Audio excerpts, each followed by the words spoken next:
오늘 함께 나눌 말씀을 함께 찾아보도록 하겠습니다. 우리 신약성경 우리 고린도전서 9장 16절로 23절 말씀입니다. 고린도전서 9장 16절부터 우리 23절까지 말씀 우리 신약성경 273쪽이 되겠습니다. 고린도전서 9장 16절부터 23절까지입니다.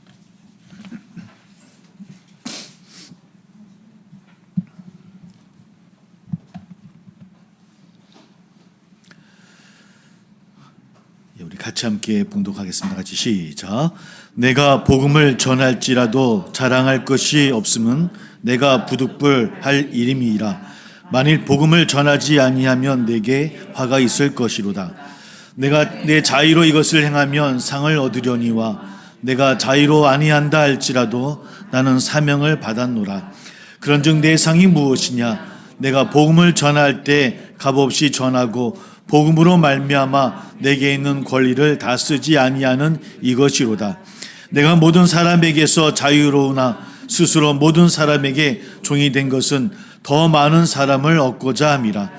유대인들에게 내가 유대인과 같이 된 것은 유대인들을 얻고자 함이요 율법 아래에 있는 자들에게는 내가 율법 아래에 있지 아니하나 율법 아래에 있는 자같이 된 것은 율법 아래에 있는 자들을 얻고자 함이요 율법 없는 자에게는 내가 하나님께는 율법 없는 자가 아니요 도리어 그리스도의 율법 아래에 있는 자이나 율법 없는 자와 같이 된 것은 율법 없는 자들을 얻고자 함이라. 약한 자들에게 내가 약한 자와 같이 된 것은 약한 자들을 얻고자 함이요 내가 여러 사람에게 여러 모습이 된 것은 아무쪼록 몇 사람이라도 구원하고자 함이니 내가 복음을 위하여 모든 것을 행함은 복음에 참여하고자 함이라. 아멘. 이제 우리 셀라성가대에서 아름다운 찬양으로 하나님께 영광 돌리겠습니다.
할렐루야. 우리 하나님께 영광의 박수 올려드립니다. 할렐루야. 감사합니다.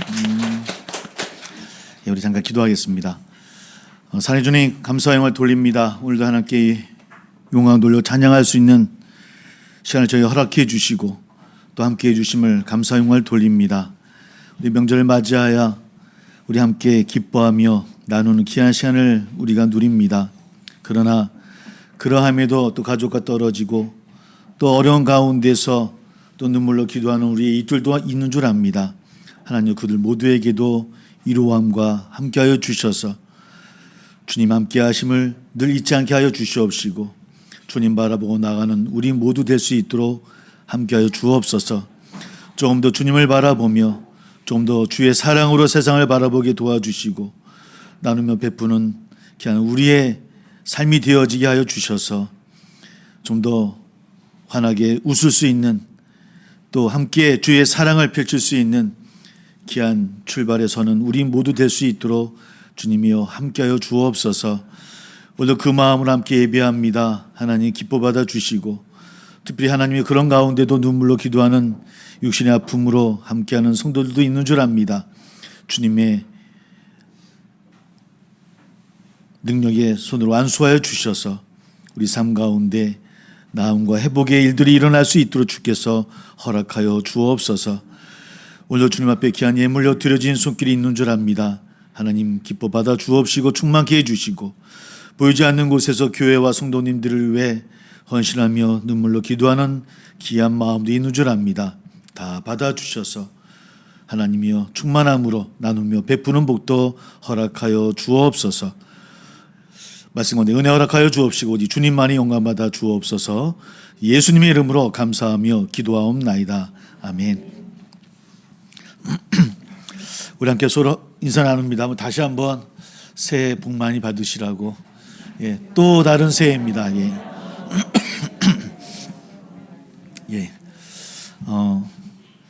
새로운 새해를 또 저에게 허락해 주시면 좋은 것 같습니다. 1월 1일이 새해인데 우리 한국은 또 구종이 있어서 다시 또 마음을 다잡을 수 있는 시간이 되어지는 것 같아요. 새로운 새해인데 벌써 둘째 날입니다. 또 오늘 햇살도 가득한 새해를 시작하고 있는데 그런 기쁨이 우리 가정들마다 넘치기를 주의 이름으로 소망합니다. 오늘 주연절 마지막 주일이고 이후로는 수요일 제수요일을 시작해서 사순절이 시작되어지고요. 또 고난 주간을 지나게 되어질 것이고 또 부활을 향해서 나아가게 되어집니다. 좀 더 주님과 가까이 하고 십자가와 부활을 또 묵상하며 나갈 수 있는 우리 귀한 우리 성도님들이 다 되어지시기를 소망합니다. 다 그런지 모르겠습니다. 말레이시아 항공을 타시면 그 좌석마다 화면이 있는데 그 화면에 지도가 나오지 않겠습니까? 그죠? 거기에 꼭 메카가 이렇게 표시되어진 데입니다. 그래서 그들이 아마 이슬람 국가이다 보니까 어딜 가든지 메카를 향하는 마음을 가지라고 하나 그런 신앙의 고백인 것 같아요. 저도 그 얘기를 들으면서 우리는 또 세상 가운데 살아가면서 얼마만큼 하나님을 바라보고 하나님이 중심의 삶을 살고 있는가. 오늘 새해에는 우리 모두가 좀 그런 마음으로 나가는 출발이 되었으면 좋겠다라는 생각으로 함께 기도하고 나아가게 되어집니다. 늘 하나님 중심의 말씀 중심의 삶을 누리는 우리 이 새해가 다 되어지시기를 주의 이름으로 먼저 축복을 드립니다. 2000년 전 고린도 교회, 오늘 함께 읽은 것은 고린도전서이고 고린도전서는 고린도 교회에 보내어진 편지입니다. 이 고린도 교회 성도들에게 큰 문제가 있었던 것 같습니다.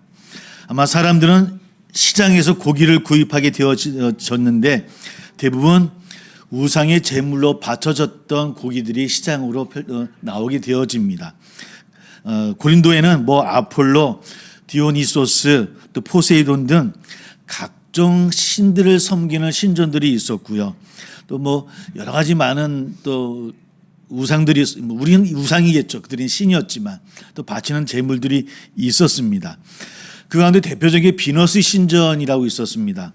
1000여 명의 창기들이 있었던 그런 신전이었는데 많은 사람들이 드나들었던, 그래서 고린도인이 되다라는 의미의 헬라어 코틴티아조마이라는 이 헬라어는 성적으로 부도덕하게 되어지다라는 그런 뜻을 가지고 있었던, 사실 그런 좀 어려운 도시가 바로 고린도라는 도시였습니다. 그런 온갖 우상들에게 바친 이 신전의 고기를 그리스도인이 시장에서 사 먹어도 되는가 안 되는가의 문제가 이 고린도 교회의 문제였습니다. 여러분 어떻게 생각하십니까? 저도 어렸을 때 저희 어머님이 이제 외가 댁에 가시면은 제사를 드리셨거든요. 그럼 저희 어머님이 그 제사 음식을 못 먹게 했습니다. 왜 우상에게 바쳐진 음식이니까 먹으면 안 된다. 물론 나중에는 변하셨지만 그랬던 기억이 있거든요. 아마 똑같은 상황이었던 것 같습니다. 신전에 바쳤던 고기였기 때문에 먹어도 되느냐 안 되느냐의 문제가 아마 고린도 성도들에게는 현실적인 문제였던 것 같습니다. 아마 한국교회에서도 무엇이든지 물어보세요라고 하는 기독교 한 프로그램이 있다고 한다면 여러 가지 물어보지 않겠습니까? 뭐 제사의 문제도 있을 것이고 술에 관한 문제도 있을 것이고 여러 문제 있을 듯이 똑같은 문제였던 것 같아요. 우리가 함께 읽었던 오늘 본문 직전에 이 8장에 이 문제를 다루고 있는데 바울은 고린도 교회 성도들에게 어떤 답을 주었을까? 그의 답은 이랬던 것 같습니다. 좀 풀어서 이야기하면 우상은 아무것도 아니며 우리는 세상에 하나님 한 분밖에 신이 없음을 알고 고백합니다. 그러므로 우리가 우상의 제물을 먹는 것은 아무런 문제가 되지 않습니다. 그러나 우리 중에 믿음이 약한 사람이 있고 그들은 여전히 우상에 대한 습관이 남아있기에 우리가 우상의 제물을 먹는 것을 보고 그들이 실족할 수 있을 것입니다. 그러므로 우리의 자유로 인해 믿음 약한 사람들이 넘어지지 않도록 우리가 우상의 제물 먹는 것을 자제할 필요가 있습니다. 이것이 바울의 답이었습니다. 먹어도 문제는 없겠지만 그러나 믿음이 연약한 분들이 있기 때문에 혹 오해할 수 있고 실족할 수 있으니까 그들을 위해서라고 한다면 우리가 우상의 제물을 먹는 것을 좀 자제할 필요가 있습니다. 라고 하는 것이 바울의 답이었습니다. 바울의 대답을 듣는 고린도 교회 성도들이 여러분 어떻습니까? 바울을 지지했을 것 같습니까? 아니면 이상하게 생각했겠습니까? 어땠을까요? 만약 바울이 우상의 제물로 바쳐진 고기는 절대로 먹어서는 안 된다라고 말했다고 한다면 아마 강경한 성도들에게는 아마 칭찬을 받았을 것 같고요. 어차피 우상도 없고 우상에 바쳐진 제물도 없으니까 얼마든지 고기를 먹을 수 있다라고 생각한다고 이야기했다고 한다면 또 그런 생각 가진 사람들에게 지지를 받았을 것 같아요. 아마 100% 지지는 받지 못했겠다라는 생각을 해보게 되어집니다. 오늘날 좀 가져온다고 한다면 그렇다고 하면 바울은 현실의 교회였다고 한다면 바울은 그러면 보수주의였을까요? 진보주의자였을까요? 어떻게 대답하는 게 보수이고 어떻게 대답하는 것이 진보일까요? 보통 사람에 따라 잣대는 다르겠지만 보수라고 하시는 분들은 과거의 전통을 고수하고 또 진보라는 분들은 미래의 변혁을 위해 또 전통을 또 깨는 이런 형태를 갖추고 있는 것이 우리의 생각이긴 합니다.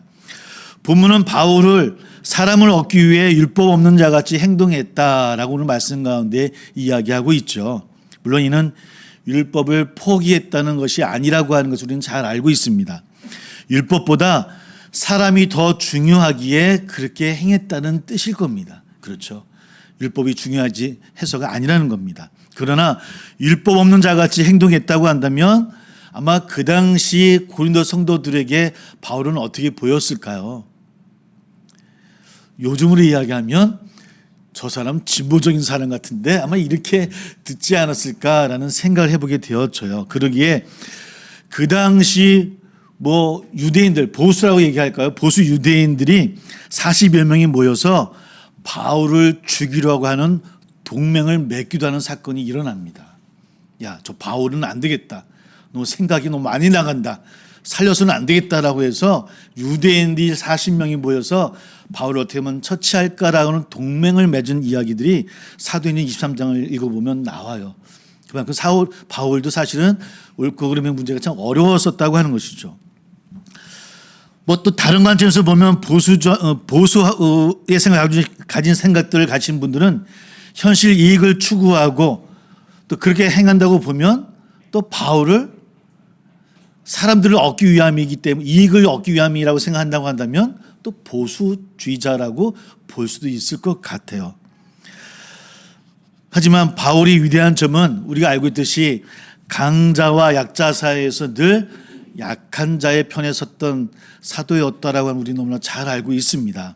단지 편을 든 것이 아니라 그는 약한 자와 같이 된 것이 아니라 약한 자가 되어졌다라고 오늘 22절에서 고백하고 있죠. 복음이 주는 복이라고 하는 것이 다름 아닌 예수 그리스도의 십자가의 죽음을 통한 자기 내어줌, 낮아짐, 종됨, 바로 그런 삶을 살았던 사람이 바울이었음을 우리는 잘 알고 있습니다. 정말 이런 점에서 바울을 우리는 높이 사고 있다라고 하는 것이죠. 여하튼 그러나 고기를 먹을 수는 있지만 경우에 따라서는 먹지 않을 수도 있다라고 대답을 한 바울, 아마 가만히 생각해 보면 양쪽 모두에게 비난을 받을 수도 있었겠다라고 생각해 봅니다. 그런 비난 중에 바울은 자신의 행동을 스스로 결정할 수 있는 자유인이 아니라 타인의 눈치를 살피는 종이라고 하는 것, 더 나아가 바울은 사도가 아니다라고 하는 그런 비난까지 바로 이 고린도 교회 안에 일어났다라고 하는 겁니다. 그는 자유인이 아니다, 남의 눈치를 살피는 종이다라고 하는 의견과 그는 사도가 아니야, 자기만의 만족이야 라고 하는 두 번째 비난, 이 두 가지의 비난이 그 바울의 답을 통해서 있었다라고 하는 겁니다. 그는 그저 종인 사람이야, 자기 이익만 추구하는 사람이야, 그는 사도가 아니야. 그래서 바울은 오늘 함께 읽었던 고린도서 9장 1절을 보면 내가 자유인이 아니더냐, 내가 사도가 아니더냐라고 무척 좀 섭섭하고 안타까운 마음으로 이야기를 하고 있더라는 겁니다. 그러면서 바울은 후자, 즉 자신이 사도라는 사실을 먼저 힘주어서 변증하고 있고요. 그는 자신이 예수님을 만났고 예수님께 친히 임명받은 이방인의 사도라고 하는 것을 다시 한번 이 편지를 통해서 강조하고 있더라는 겁니다. 그는 이렇게 이야기합니다. 혹시 나를 모르는 사람이 내가 사도가 아니라고 말할 수는 있어도 여러분은 그럴 수가 없다라고 하는 겁니다. 고린도 성도 여러분들은 그럴 수 없다라고 하는 겁니다. 여러분은 주님 안에서 나의 사도직을 보증하는 증표이기 때문이라는 겁니다. 여러분들이 나와 함께 신앙을 시작했고 나를 통해서 구원의 말씀 가운데 거하게 되어졌고 예수를 알게 되어졌기 때문에 여러분들이 나의 보증입니다 라고 이야기하고 있습니다. 이어서 자신이 고린도 교회를 세우고 고린도 교회 성도들을 양육한 사도라고 이야기하면서 마땅히 성도들에게 요구할 수 있는 권리조차도 저는 요구하지 아니하고 섬기고 있다라고 이야기하고 있더라는 겁니다. 이게 무슨 말이냐면 바울에 의하면 당시 베드로를 비롯한 대부분의 사도들이 아마 교회를 통해서 지금도 마찬가지지만 사례비를 받으며 사역했던 것 같습니다. 사례비를 받는 것은 군인이 자기 비용으로 군복무를 하지 않는 것처럼 복음 사역자들의 합당한 권리였다라고 이야기하고 있고요. 이미 모세율법이 정한 것이기도 하고 예수님이 그렇게 말씀하셨다라고 하는 거죠. 그럼에도 불구하고 오늘 바울은 그 당연한 권리를 고린도 교회에서는 요구하지 않았다는 겁니다. 권리임에도 불구하고 요구하고 싶을 때도 참았다고 하는 것이죠. 그렇다고 굶고 살 수는 없기 때문에 바울은 생계를 위해 고된 노동을 하며 교회 사역을 했던 것 같습니다. 그 이유는 그렇게 하는 것이 당시 복음을 전하는 것에 지장을 주지 않았던 것 같고요. 많은 장애를 넘어설 수 있는 가장 적절한 방법이다라고 바울은 생각했던 것 같아요. 고린도 교회에서. 그렇다고 한다면 고린도 교회 성도들은 바울을 향해서 그래도 감사하는 마음, 또 그 마음을 귀히 여겼어야 되는 것이 마땅했던 것 같습니다. 헌신하고 있구나, 또 봉사하고 있구나라고 마음을 가졌어야죠. 그런데 그렇게 생각하지 않았다고 하는 겁니다. 오히려 성도들 가운데 바울은 사도가 아니다라고 하는 생각들이 그 교회 가운데 그의 말을 통해서 하게 되어졌다라고 하는 것이죠. 이어서 바울은 자신이 노예가 아니라 자유인임을 변증하고 있어요. 19절, 모든 사람에게서 자유로우나 스스로 모든 사람에게 종이 된 것은 더 많은 사람을 얻고자 함이다라고 이야기합니다. 내가 종이 아니라 내가 자유인이지만 더 많은 사람을 구원하고자 하고자 위해서 내가 종이 된 삶을 살고 있다라고 이야기하고 있는 겁니다. 우리가 알고 있듯이 바울은 어떤 사람이었습니까? 그 당대 엘리트 교육을 받았던 사람이었고요. 또 로마 시민 권자였습니다. 그가 행할 수 있다는 모든 것을 권리를 누릴 수 있었던 자리에 있었던 사람이었었죠. 그는 바울이 내가 모든 사람에게서 자유롭지만 스스로 모든 사람의 종이 되어졌다라고 오늘 19절에서 이야기하고 있더라는 겁니다. 이것은 예수님의 가르침이기도 하지 않습니까? 예수님이 이렇게 말씀합니다.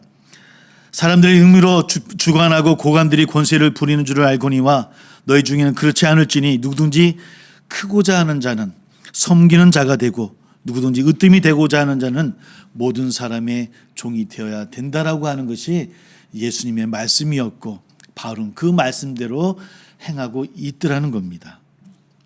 이런 예수님의 말씀을 따라 신약 성경은 어떻게 이야기합니까? 모든 교회의 직분을 다양한 형태의 섬김으로 설명하고 있습니다.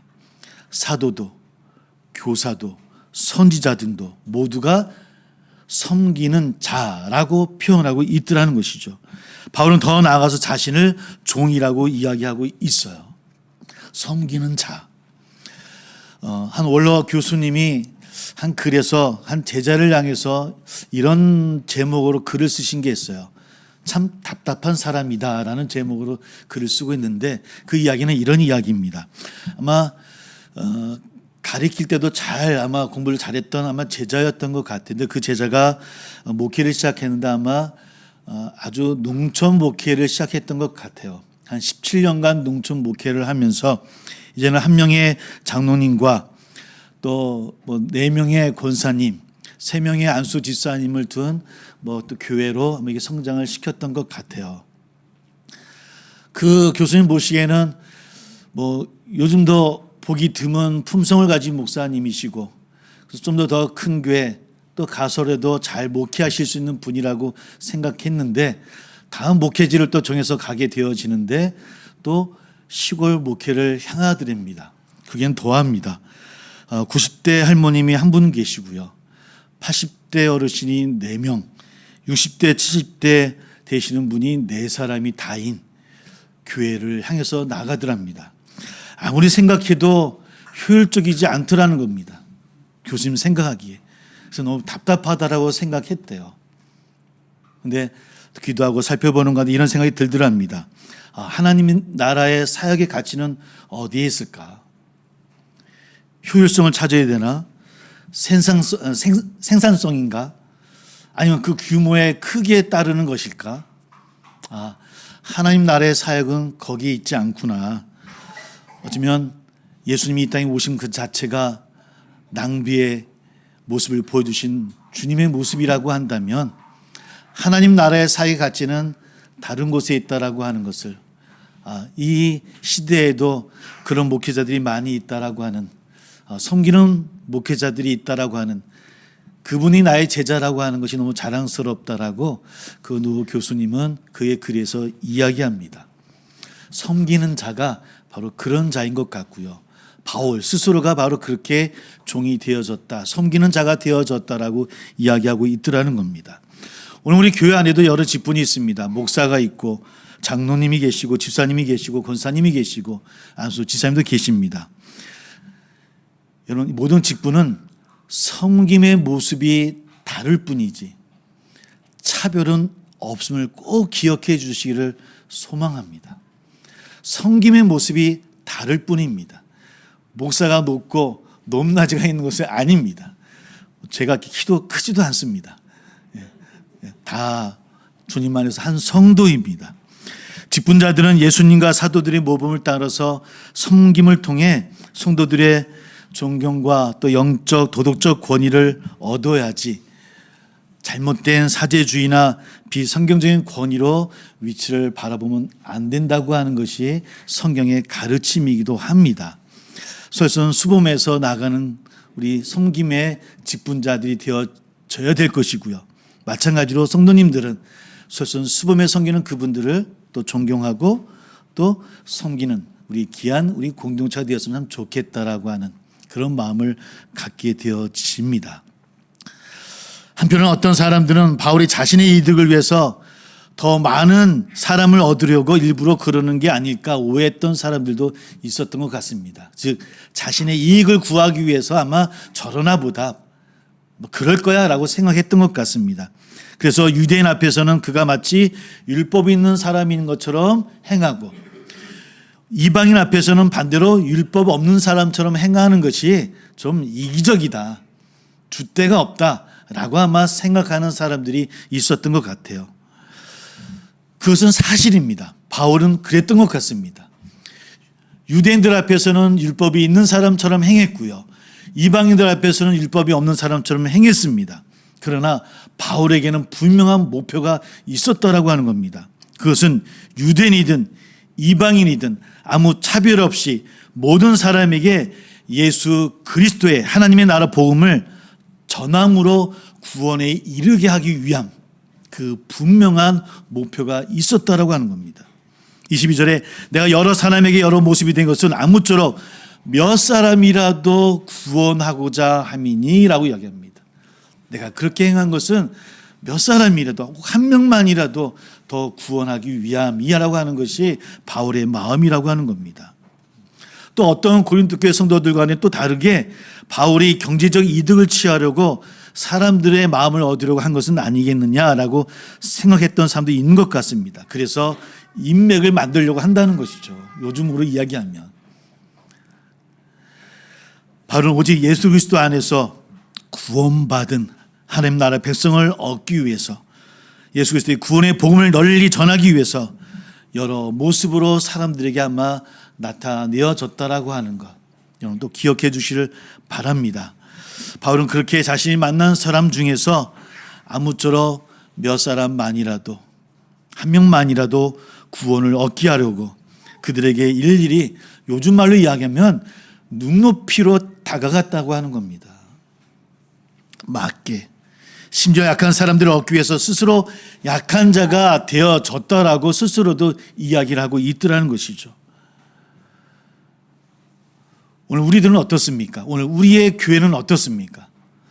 좀 뻣뻣하지 않나라는 생각을 해보게 되어집니다.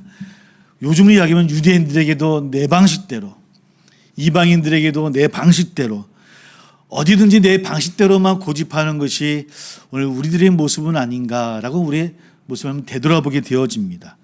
오늘날에는 아마 지금 미션 스쿨에서도 예배하지 못하는 상황이 되어졌습니다. 거리에서 노방 정도 하는 것조차도 쉽지 않은 시대에 우리는 살아가고 있죠. 좀 어렵습니다. 교회가 마음껏 전도해달라고, 그런 정보가 돼야 된다라고 우리가 막 얘기하고 싶어도 얘기하지 못하는 그런 시대가 되어졌어요. 지하철 전도, 길거리 노방 전도, 아파트 전도 예전처럼 만들어 할 수는 없습니다. 어려운 시대예요. 많은 걸림돌이 있습니다. 그럴 수 없는 시대에 살아가고 있는 우리들의 모습이에요. 그럼에도 불구하고 우리가 말씀을 전하고 복음을 전하는 삶을 살아야 되는 것은 또 우리가 해야 될 일이기도 하고요. 그러면 어떻게 해야 될까요? 오늘 바울이 우리에게 좋은 길을 보여주는 것 같아요. 좀 뻣뻣한 우리의 모습들을 좀 풀어야 될 모습은 아닐까. 요즘 추세에 맞게 교회가 먼저 세상에 눈높이를 맞추는 그런 시대가 된 것은 아닌가. 고집만 피워서는 우리가 잃겠다라는 생각을 해보게 되었습니다. 물론 하나님 앞에, 말씀 앞에라고 하는 기준은 분명히 있어야 되겠지만, 그러나 세상에 맞추는 복음에 전파된 자의 삶도 우리가 생각해 보아야 될 때인 것 같아요. 그것이 이웃을 향하는 복음도 마찬가지고 교회 안에서 목회를 할 때도 많이 생각을 하게 되어집니다. 좀 더 유연해질 필요가 있을 것 같아요.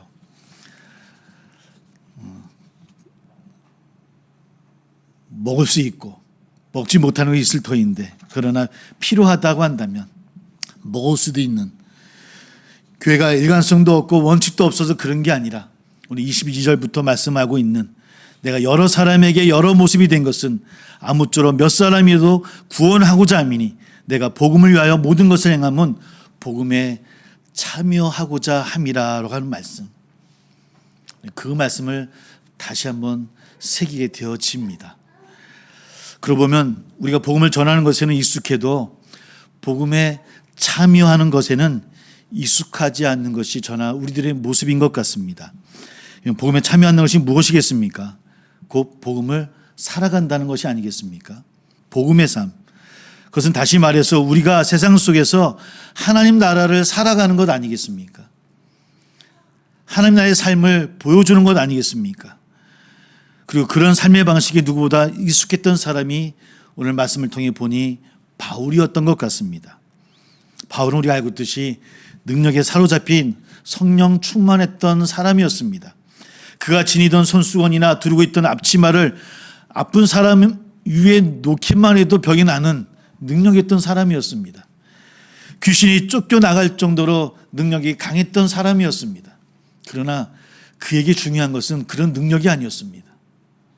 한 사람이라도 가장 중요한 것은 내가 복음을 위하여 모든 것을 행하면 그들 모두가 복음에 참여하고자, 아니 내가 복음에 참여하는 삶을 살기 위함이었다라고 하는 겁니다. 복음에 참여한다는 것, 좀 복음이신 예수님께 사로잡히고 전적으로 그분의 능력에 의존하고 그분의 은혜와 사랑, 하나님의 나라를 현실로 누리며 살아가는 것이 아닌가. 오늘 그런 삶을 살아가는 세상의 성도님들이 다 되어지시기를 소망합니다. 물론 압니다. 목사님 앞에서 설교하는 건 쉽죠. 살아가는 것은 쉽지 않습니다. 저도 너무 잘 알고 있고요. 저도 어렵습니다. 복음에 참여한다는 삶이, 또 아까 말씀드린 것처럼 좀 유연하게 살아간다고 하는 삶이 당장은 나 자신에게도, 내 안에 내 남편에게도, 우리의 자녀들에게도 그렇게 행한다고 하는 것이, 눈높이로 다가간다고 하는 것이 너무 어려워요. 내 고집이 더 앞서기도 하고요. 어떨 땐 악하는 내 소리가 먼저 나갈 때도 너무나 많이 있어요. 그럼에도 불구하고 여러분 함께 훈련했으면 좋겠습니다. 함께 그렇게 살아갔으면 좋겠습니다. 올 한 해 이 새해가 그러한 삶으로 복음에 참여하는 우리 사랑하는 성도님들이 다 되어지시기를 주의 이름으로 축복합니다. 함께 기도하겠습니다. 어쩌면 그런 복음에 참여하는 삶을 충실하게 살아가는 것이 오늘 교회의 과제이고 우리 그리스도인들의 본분이 아닌가. 우리 그분을 통해 생명의 풍성함과 기쁨을 발견해내는 우리 새해가 되기를 소망한다라고 함께 기도하며 성찬을 준비하도록 하겠습니다.